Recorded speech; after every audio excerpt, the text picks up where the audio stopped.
Morning. Is this loud enough? Can you hear me back there? Off the beaten path and into the woods. Every once in a while, my granddaughter Wren asked me to sit with her and reread one of the well-worn stories from our giant paperback copy of The Complete Fairy Tales of the Brothers Grimm, a thick academic copy her mother was forced to read in order to complete her master's degree in creative writing.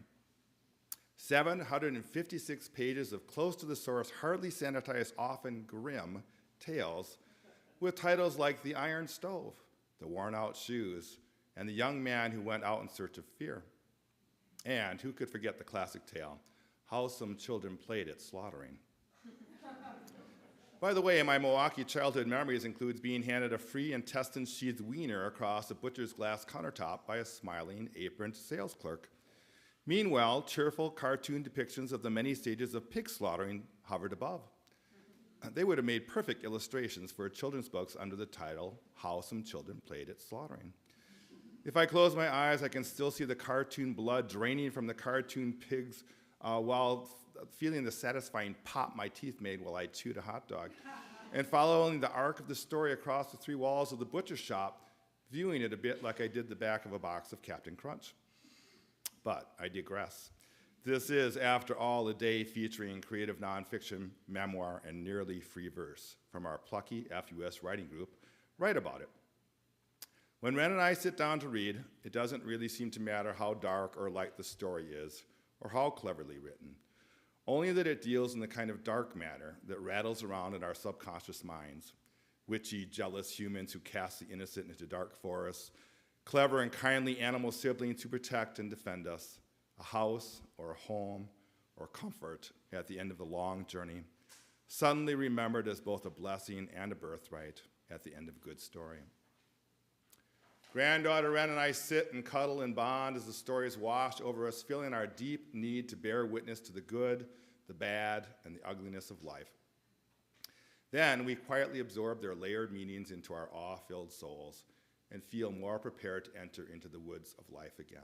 It does not surprise me then that I experienced that same kind of awe, comfort, and fortification of the soul during our weekly Write About It meetings. They began under Jim Fode's gentle guidance and at the prompting of a friend of his early in the pandemic. You should be writing about it, she told him. Everyone should be. And so some of us did and continue to, these last 200 Mondays and counting. And today, our little intrepid group of writers will lead you off the beaten path and deeply into the woods that surround the lives of some of your fellow FUSers. The 17 or so little dwarfs who have participated in Write About It over these last few years now invite you to listen or to visit the lovely little cottage in the woods that they've stumbled onto, while following the breadcrumbs of our own lived experiences. Snap off a piece of gingerbread and take a bite. We promise not to eat you.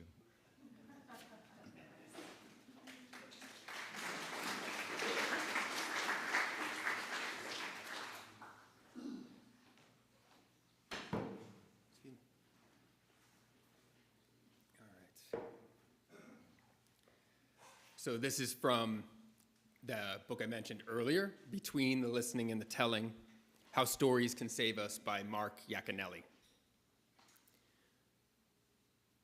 There are moments, often unexpected, when you find yourself at home in your life. Simple, gentle, ordinary moments. Standing at the kitchen window, rain outside, the earth springing into green and yellow, the birds, ridiculous birds, singing without worry beneath the gray sky. For some reason, without effort, the anxiety lifts. Your chest relaxes. Your senses awaken.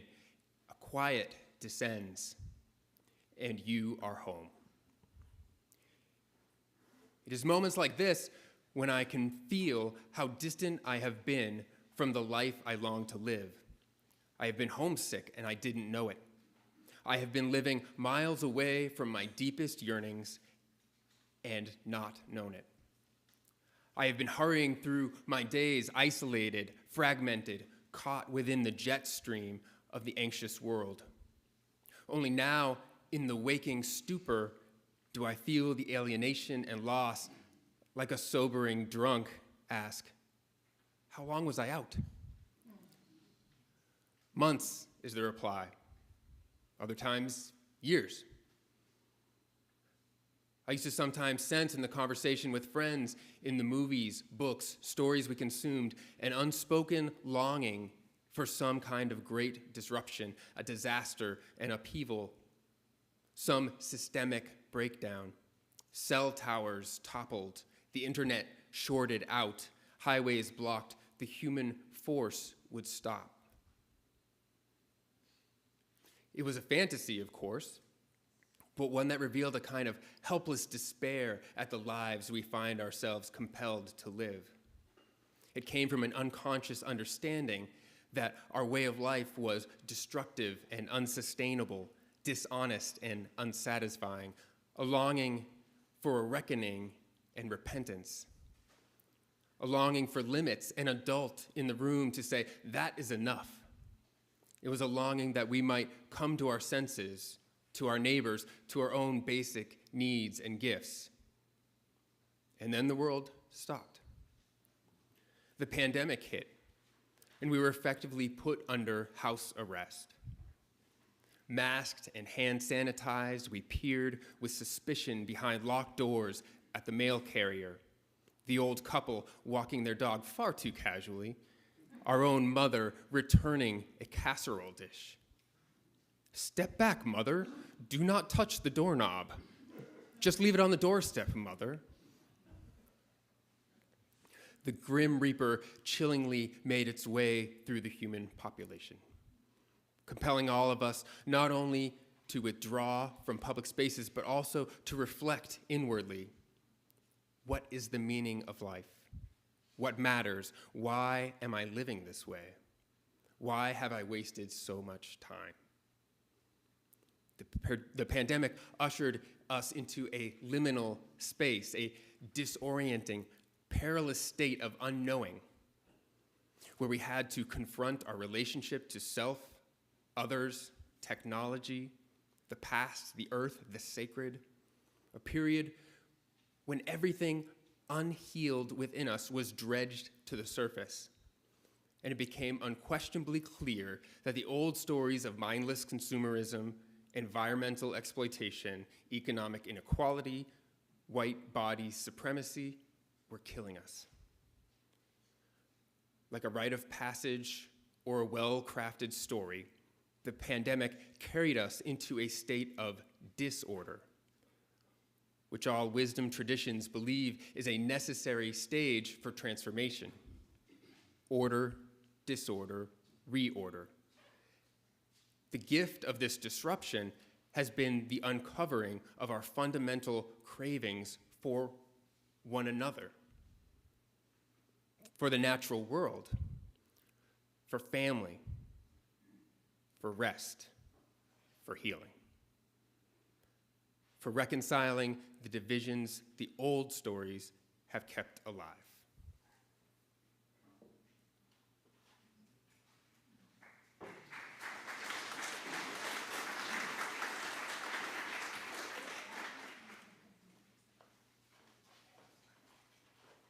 The simple, powerful format of our Write About It group is what keeps it alive and easy to maintain week after week. 1, tune into Zoom. 2, receive a prompt or 2. 3, 21 minutes of focused free writing, or sometimes thought of as lightly organized chaos. Sometimes it works, sometimes it doesn't. We don't have to share it if we don't want to. 4, read, listen, and make supportive comments. Note on supportive comments. As our wise founding father, Rev. Jim, once said, we don't really need critical voices from the outside or from the group. Most of us have plenty of that kind of talk coming from our own voices in our own heads. So now it's your turn to listen to the stories dredged up from the semi-conscious minds of Mark Sletterberg, Sharon Zingery, Bart Blackstone, read by Barb Weatherhead, and Caitlin Bowley, all born from nothing but a prompt in 21 minutes.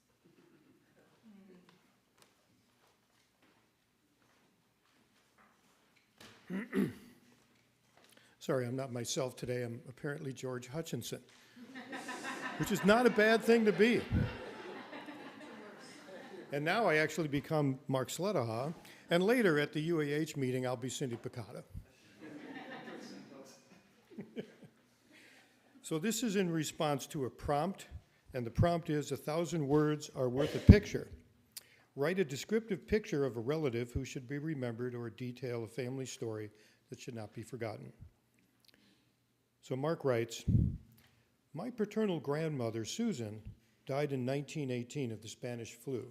She was only 26 years old, in the prime of life, with a baby of 11 months, who would turn out to become my father. My grandfather felt incapable of taking care of my dad, and as a result, Dad was raised for several years by his grandmother until his father remarried and was able to take him back. My step-grandmother was very fond of Dad, who was about 4 years old when he was permanently reunited with his father. However, it was my step-grandmother's intent to destroy all evidence of my biological grandmother. All photographs that she could find were destroyed. Throughout much of my life, I occasionally wondered what my biological grandmother looked like. However, as I was always reminded, all photos were non-existent. One day, about 10 years ago, my wife Marlene asked me to clean out a neglected closet area with many papers and some old family photos piled and unorganized in an old box. I had seen all of these old photos before. However, I failed to pay too close attention to them. But then, as I was sorting them out, I came across one photo of my well-recognized great-aunt sitting in a park on a sunny day, enjoying the moment with another young woman that I didn't recognize. Wait a minute, I did recognize the other woman. She had the same natural curly hair, the same facial features, and the same smile as my father. It was unmistakable. I found my grandmother. I had seen this photo at least several times in my life, but because I was led to believe that all photos of my grandmother were destroyed, it never occurred to me to look more carefully at the photo. This was a photo of two lovely sisters, taken probably around 1917. My great-aunt would survive until her late 70s, and my grandmother would expire a year after the photo was taken. Since then, I have been captured by the idea how often our preconceptions and expectations can so easily hide the obvious directly in front of us. Perhaps Antoine de Saint-Exupéry, author of The Little Prince, was right when he wrote, "What is essential is invisible to the eye."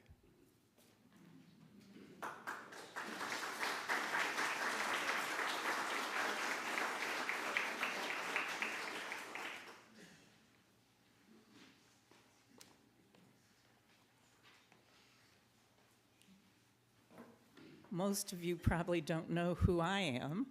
I am Teresa Zingery's sister, and I am a member sitting in there, here to cheer me on, and I am a member on Zoom from Chicago.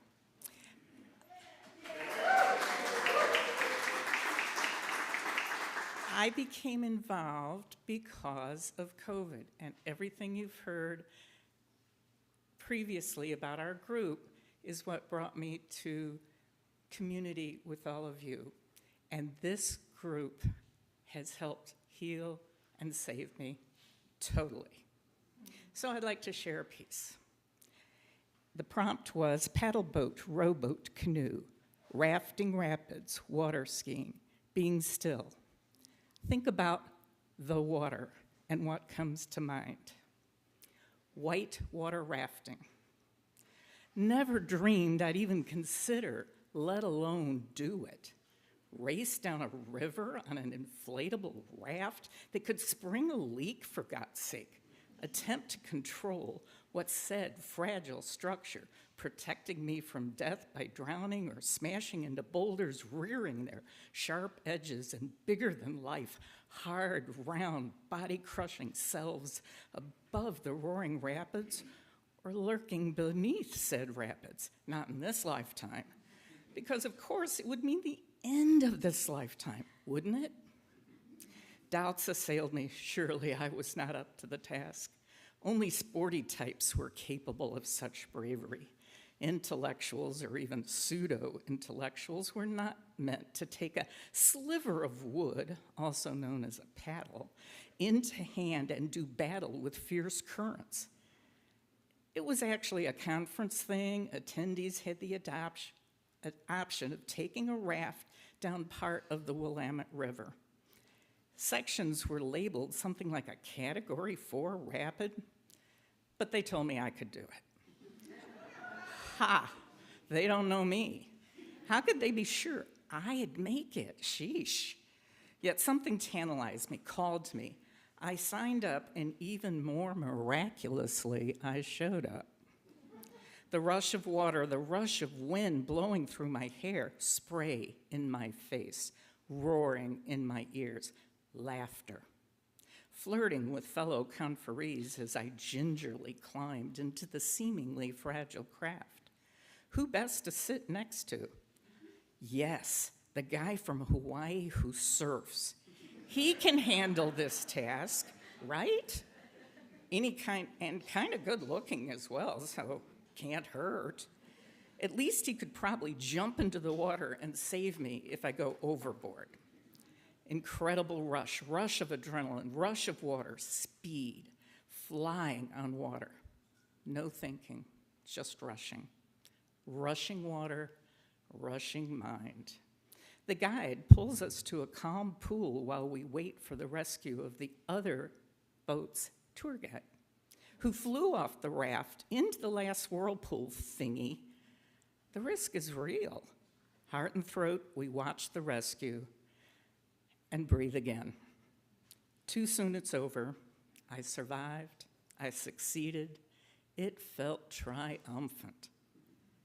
Too brief. I feel powerful and fragile, both alive and scared and truly happy. It was beautiful. I felt beautiful. I am more than I thought.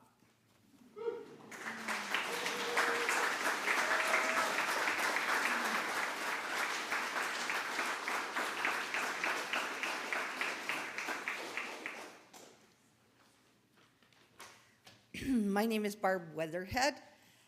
Yes, I am still alive. I join you normally via the internet on Sunday mornings, but I'm still here. And I am reading two short pieces written by Barbara Blackstone of the writing group, who passed away not too long ago. She was a dear friend in spite of the fact that she once fired me many years ago. The prompt was an important or memorable conversation. We were in community theater together, and we're having a discussion about religion. I don't believe in God, he said, and my mouth fell open. You mean you can choose whether to believe in God? I asked with incredulity. I had been a religion major in college, and despite learning about different belief systems, I never thought there was a choice. Wasn't it just a natural and necessary part of being human? The second piece was to write about a human adversary. Reed, he was my boss, and he didn't like having a woman who had opinions or who asked, why are we doing that? He didn't like the fact that I had kept my birth name when I got married, saying he didn't think much of a man who couldn't get his wife to take his name. He often belittled my efforts, even when others appreciated them. And then he fired me. I was not deferential enough and had opinions I shouldn't have. And here I thought I was just doing my best.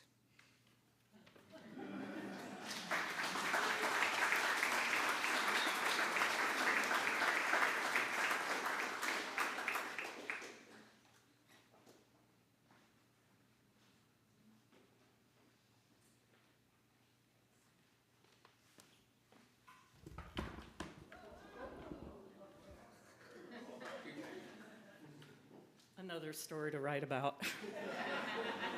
Always looking for excuses. You get to hear another one of mine. The prompt was, write about someone who has been a mentor or light in your life. My beacon. Sometimes a beacon just looks like a pen light at the time. Often, one often hears someone famous speaking eruditely about a figure who served as their guiding light, the beacon who helped light their path to greatness or success. Their personal hero seems to take on the cape of a superhero aura. My first thought of that person who made a real difference in my life seems ridiculously small. And yet, she pops into my mind from the recesses of my memory banks as that everyday individual who appears to be just doing their job, not realizing their impact.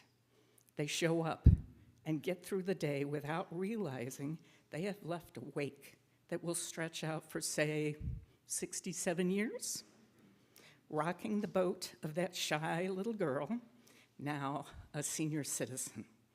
From time to time, when doubt sets in, the self-talk insisting, you can't do that, don't even try it. That little wake will rock my boat, reminding me of the day I did do the unthinkable. Unthinkable to me, anyway.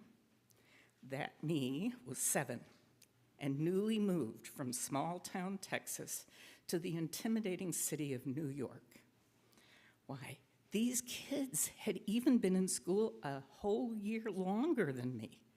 We did not have kindergarten where I came from. The penlight, who would burn brightly for me for lo these many years, was a short little lady, Mrs. Shellstock.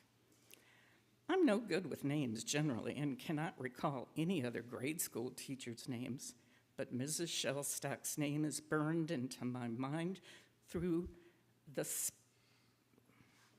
though the spelling of her name keeps changing. I can never remember. She was my teacher, but one lesson was likely not in her plan. I suspect she may have in some ways seen herself as a builder of effective and self-assured humans, but I will never know. What I do know is that on the day of the great spelling bee, Mrs. Shellstock created the moment when I first believed that I just might be capable of doing big things. Oh, it really was a little thing that made a big difference for this shy little girl. Mrs. Shellstock made me captain of one of the spelling teams. No, my team did not win, we lost. Every time one of our team members misspelled a word, the other team got to pick one of our best spellers, except for the captain. Finally, I was the only one left on my team. The other side cheered loudly while my shoulders dropped dejectedly. Mrs. Shellstock then introduced a new rule. Let's see if Sharon can win some people back. And I did. At the end of the day, my team won. Now, I know I did not win by myself, but by the end of the day, I believed I could succeed in the face of impossible odds. Mrs. Shellstock, in that one exercise, helped me believe that I could be a winner, that I could and should attack what others say cannot be done because I just might accomplish the unexpected.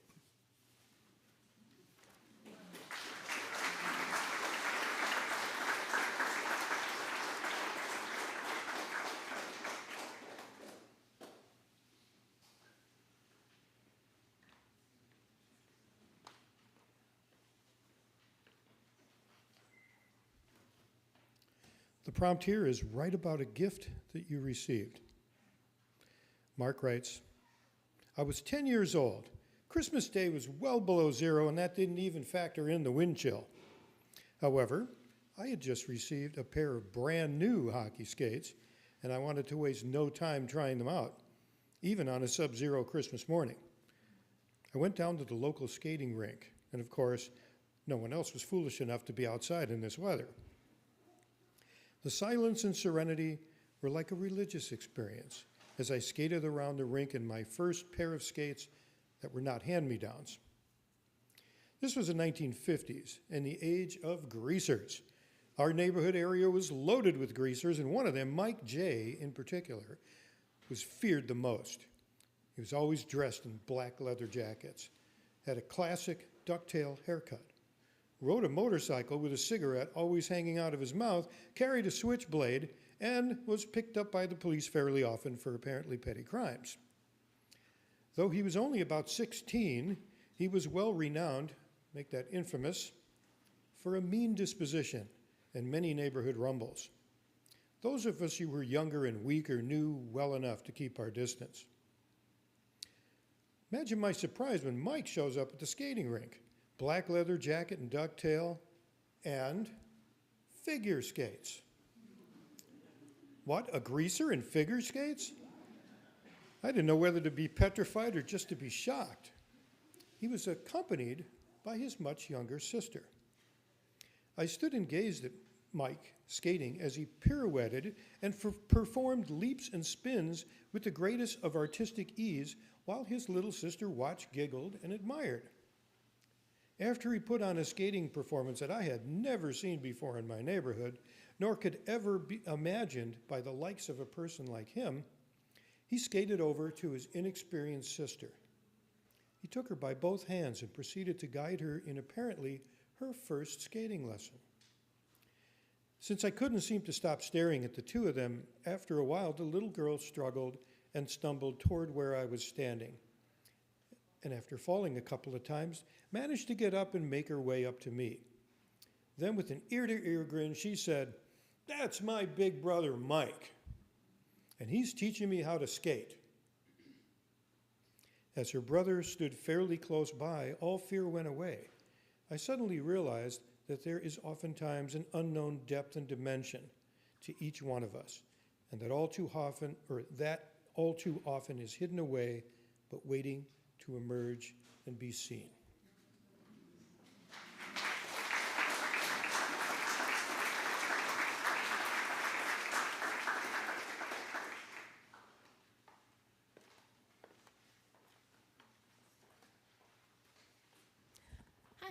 Hi, I'm Caitlin Boley.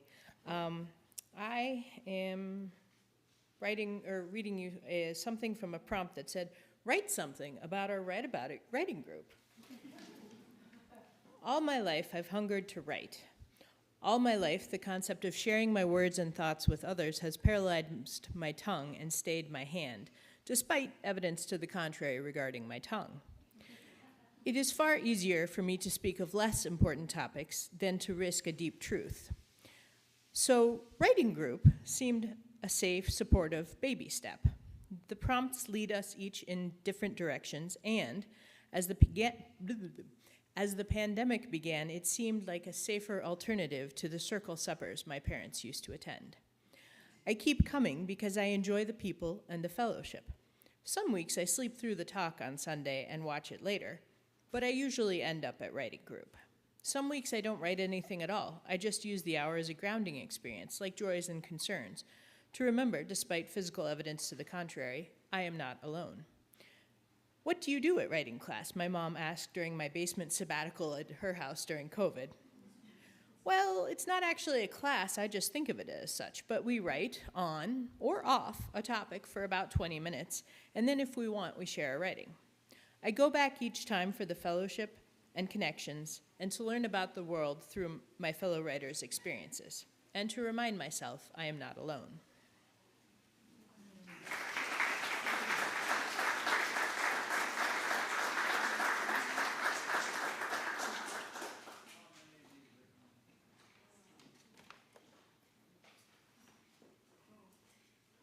Thanks for listening and being part of the group for the day. For those who are willing to enter further into the woods, we offer you a prompt, some paper to write on, and 21 minutes after the service. Here's the prompt. There are people whose faces, when I see them here at FUS, light up my own. Write about that person and how they have that effect on you. Paper and pen are on the tables. We've set up some quiet space for writing after the service in the back, or at these tables here. We encourage you to share your writing, or just take some notes and speak about it if you want to after the service during social hour. Thanks.